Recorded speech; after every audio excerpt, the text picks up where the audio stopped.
The most dangerous kind of poor man isn't the one with nothing. It's the one who still believes he has time. Because the man with nothing knows exactly where he stands. There's no confusion, no illusions, no excuses dressed up as hope.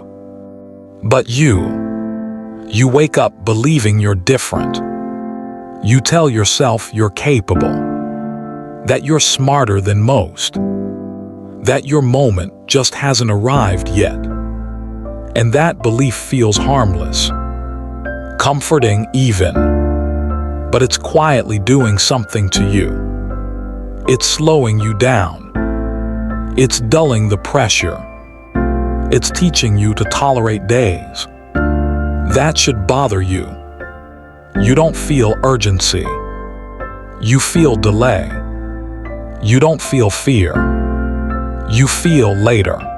And that's how it starts.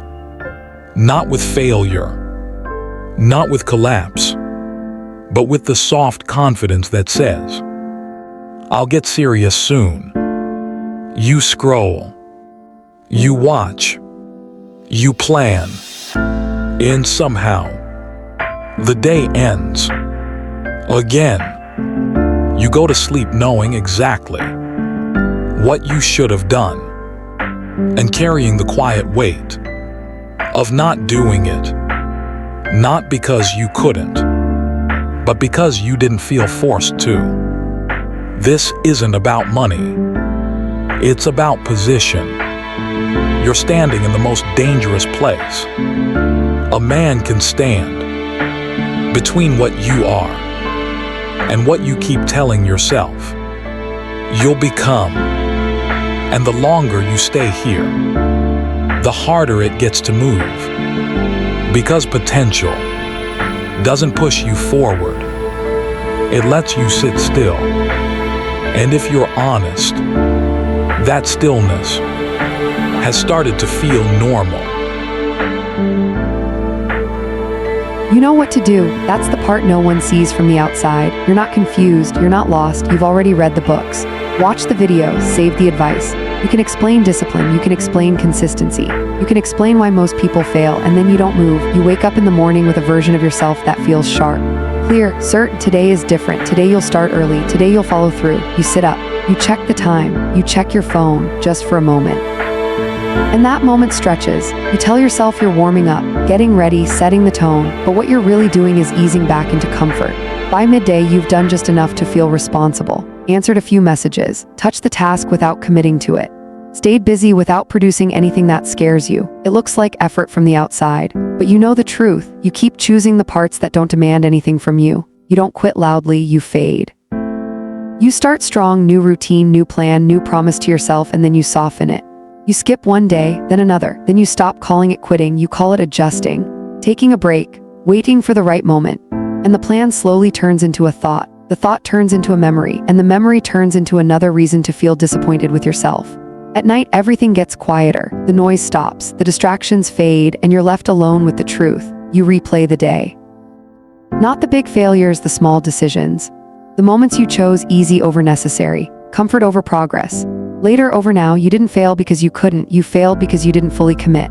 Again, and the most dangerous part, you still believe you're different, you still believe this isn't the real you yet, that your real effort is coming. That one day you'll flip the switch and become consistent, so you forgive yourself, over and over, not out of kindness but out of habit. You keep your standards low enough to live with, but high enough to feel disappointed. And that space right there between knowing and doing is where time disappears. You're not lazy. That's the problem. You're comfortable knowing, comfortable preparing, comfortable almost starting, comfortable enough to stay exactly where you are while telling yourself you're meant for more. And every day you stay here, that comfort digs in deeper, not as pleasure, but as routine. There are two versions of you living side by side. One of them speaks confidently. He talks about the future like it's already written. He knows who he's going to be, what he's going to build, how things will look once it all clicks. That version of you is convincing, articulate, full of explanations. He shows up in conversation, in your thoughts, in the promises you quietly make to yourself. And then there's the other one, the one your habits reveal, the one who wakes up late even when he knows better. The one who waits for motivation instead of creating pressure. The one who does what's comfortable and calls it progress.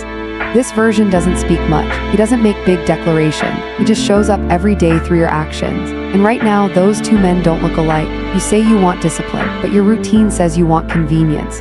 You say you want growth, but your schedule protects distraction. You say you're serious this time, but you've said that before, and deep down you know it. Because every time you say one day, what you really mean is not today. One day I'll lock in. One day I'll wake up earlier. One day I'll stop wasting time. One day I'll become consistent. One day feels responsible. It sounds hopeful, but it asks nothing from you right now. So you keep collecting information instead of results, saving videos, bookmarking advice, nodding along like agreement equals action. You tell yourself you're learning, preparing, getting ready, but ready for what? If potential mattered, why hasn't your life changed? If knowing was enough, why do your days still look the same? If intention carried weight, why are you still explaining instead of showing? At some point, potential stops being a gift. It becomes an excuse, a way to believe in yourself without having to prove anything, and that's the conflict. You're trying to live off who you could be while your habits are building who you are. Those two paths don't run together forever. Eventually, one of them wins. Look at yourself honestly. Not the version in your head, not the version you talk about, the version that shows up when no one is watching. The one shaped by repetition, by shortcuts, by silence instead of effort. That's the man your future is following. And until those two versions of you become the same person, the one you admire and the one you practice being, this tension will stay with you. Every morning, every night, every time you promise yourself you'll do better tomorrow. Because the truth is simple. You don't become the man you talk about. You become the man your habits can support.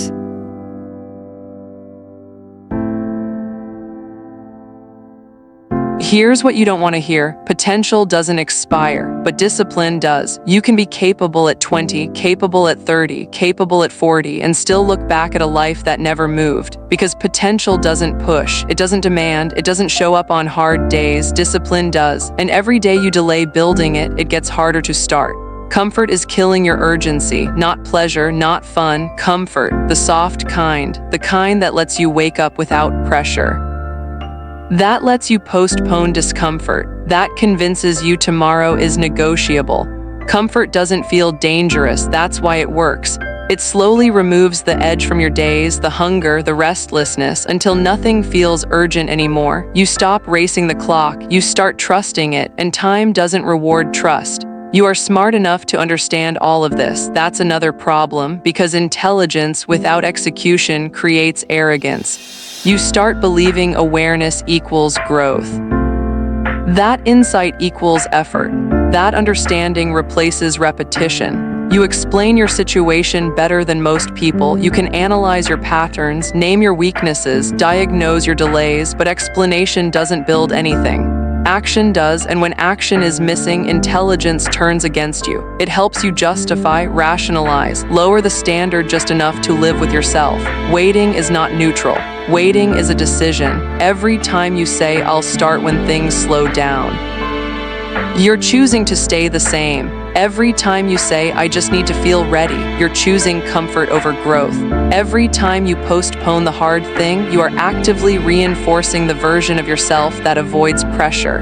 Whether you admit it or not, nobody is coming. Not a mentor, not a moment, not a version of you that magically feels ready. No one is going to knock on your door and demand more from you than you demand from yourself. Motivation is irrelevant. It comes and goes. It lies. It disappears the second something gets uncomfortable. Your habits don't care how inspired you feel. They only care what you repeat. And right now, your habits are voting against your dreams. Every skipped workout, every delayed task, every hour spent consuming instead of building. Those are votes, and they're adding up. You don't lack opportunity. You lack standards. Standards for how early you wake up. Standards for how you use your time. Standards for what you allow yourself to postpone. You tolerate things now that would have embarrassed you years ago, and you call it patience or balance or being realistic, but deep down you know your life isn't stuck because the world is unfair. It's stuck because your urgency disappeared. Look around, empty gyms, unused notebooks, closed laptops. They're not symbols of failure, they're evidence. evidence of people who once believed they had time. And the truth is, the longer you stay comfortable, the harder it becomes to choose pain on purpose. Because discipline doesn't arrive loudly. It arrives quietly through decisions no one applauds, and the moment you keep waiting for is already behind you.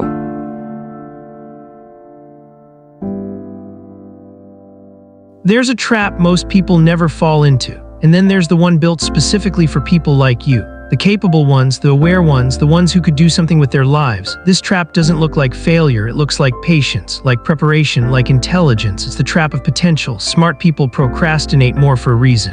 Because when you understand the path, you feel closer to the destination than you actually are. You know how discipline works.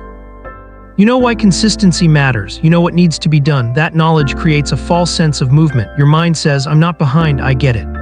But understanding doesn't move the needle, execution does, and when execution is missing, the mind looks for substitutes. Awareness starts to feel like progress. You become self-aware, you recognize your patterns, you can name your weaknesses before anyone else does, and that feels productive. It feels mature, it feels honest, but nothing changes. You're standing still, just with better explanations.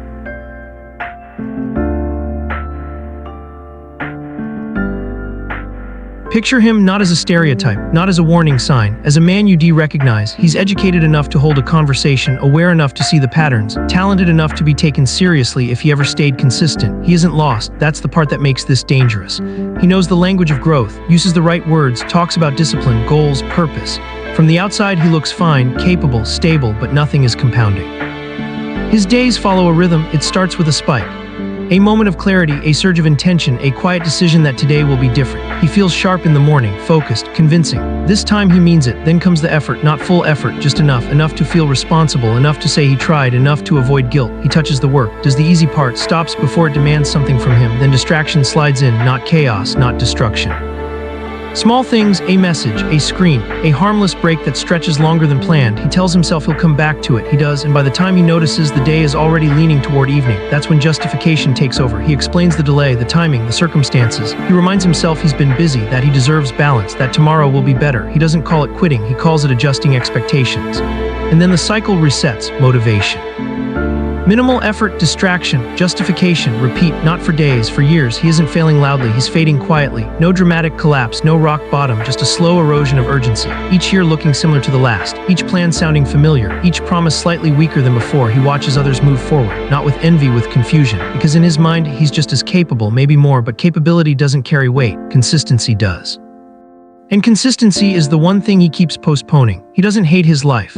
That's the trap. It's tolerable, comfortable enough to stay in, uncomfortable enough to regret. So he stays suspended between effort and excuse, between intention and evidence, and slowly, without noticing, time builds a case against him, not because he lacked talent, but because every day he chose the version of himself that required the least resistance.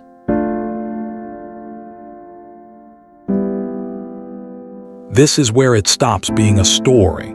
This is where it turns into a decision, because at some point, watching becomes avoidance, and listening becomes permission to stay the same.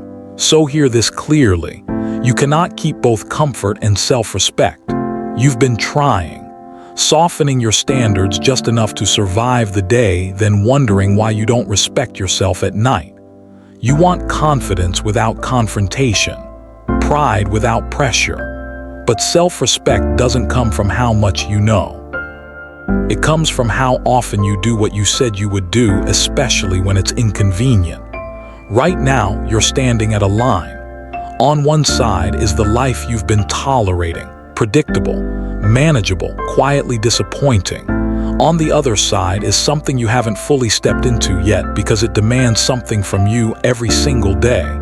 There is no middle ground. You don't drift into discipline. You decide it. And discipline is not punishment. It's not misery. It's not self-hatred. It's proof. Proof that you're done negotiating with yourself.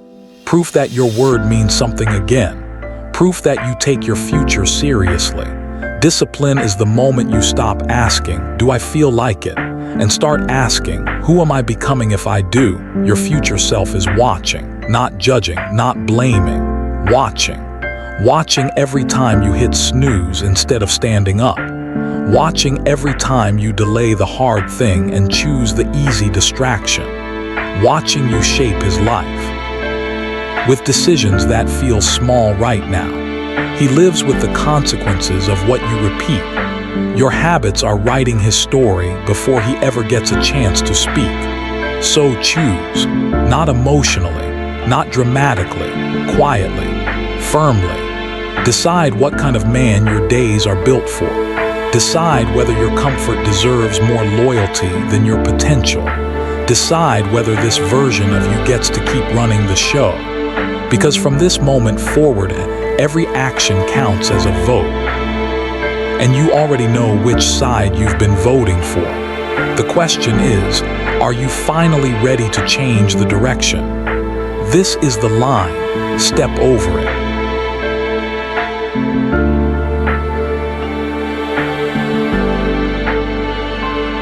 Now strip it down. No speeches, no inspiration, no waiting for the right feeling. From here forward, the question changes. You stop asking how to feel motivated. You start asking what must be done. Not later, not eventually, today, because motivation is unreliable, but obligation is not. And the moment you accept that, everything gets simpler, not easier. Simpler. There are non-negotiables now, not goals, rules. You don't debate them. You don't renegotiate them. You follow them, or you face the truth that you chose not to. First, you show up daily, regardless of mood, regardless of energy, regardless of confidence. You show up when you feel sharp, and you show up when you feel flat, because consistency is built on repetition, not readiness. Showing up is the standard. The feeling is irrelevant. Second, you do the hard thing first, not the comfortable task, not the easy win, the thing you're avoiding, the thing that creates resistance. The thing that would make today count. You attack it early, before doubt wakes up, before excuses get loud. Once the hardest part is done, the rest of the day can't touch you. You earn momentum by confronting discomfort immediately. Third, you track actions, not intentions. Intentions lie. They sound good. They feel responsible. They leave no evidence. Actions don't lie. Did you show up? Yes or number. Did you finish the work? Yes or number. Did you choose discomfort? Yes or number. Write it down.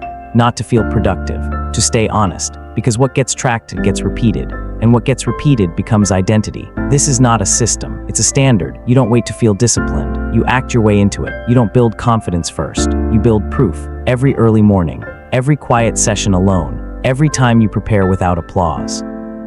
This is what separates people who change from people who stay informed. From this point on, clarity is no longer your problem, choice is, and you already know what must be done. Understand this before you go any further. This does not get easier emotionally.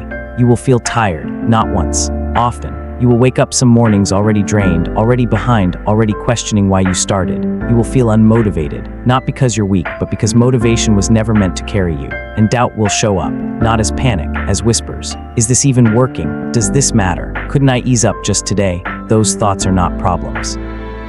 They are guarantees. The edge is not eliminating them. The edge is what you do next. You show up anyway. You don't argue with the feeling. You don't negotiate with your mood. You don't wait for clarity. You move, because discipline is not an act. It's an identity. It's the quiet decision you repeat until it becomes normal. This is who I am now, not someday, not when it feels natural. Now, you don't ask if today counts. You make it count. This is where most people fail.